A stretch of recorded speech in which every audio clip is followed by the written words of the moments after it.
ерөнхий сайдаа багаар нь дэмжиж. Би ноёрны үр дүнтэй ажиллана гэж боддог шүү дээ. Дэмждэг ноёрын сайд. Дэмжин шүү дээ гэж ингээд дэмждэг. Яагаад дэмждэг вэ? Гэхдээ бас яг хүн чинь залуу хөхөд бас өчнөл юм хийгээд шүү дээ. Дэмжин шүү дээ. За, яагаад? Яагаад бүх хулгайг гаргаж ирсэн. Одоо ийм л хүн хэрэгтэй шүү дээ Монгол. Бүх хулгай гаргаж ирсэн шүү дээ. Өмнөх ерөнхий сайдууд нь хэн ч ингэж тэмцэж байгаагүй. Доод шүүх засаглал нь нөгөө хулгайшууд байгаа учраас шийдэж чадахгүй шүү дээ. Тэ?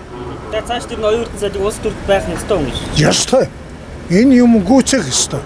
Аюул төвөнд хэрэгтэй юм уу гэж бодож байна. Тэр нэг аюулагчтай хулгайчтай тэмцэнэгээд хулгайчгүй төрөлтэй бол зүгээр л юм. Төрөлхтөд хамрагдсан уу?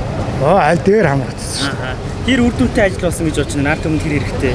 Ер нь хэрэгтэй ажил болоод тэгэл хов хүн чинь одоо тэгэл биеийн одоо зовруудыг илрүүлээд авах хийх юм шүү дээ. Тэ? Та нэг ерөнхий сайд оюутны засгийн газрын хэрэгжүүлсэн ажлыг дэмждэг үү?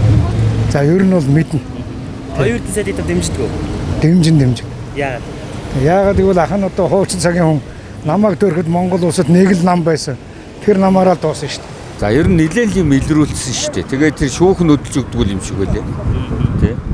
Та ер нь хоёр хүнийхээ эргүүнийхээ оюутны сайд дэмждэг үү? Залуу хүн тий зөв явбал хойш удаан л явна шүү дээ. Ер нь залуучуудыг л дэмжих хэрэгтэй шүү дээ. Ард түмний ялалт Монгол ардын нам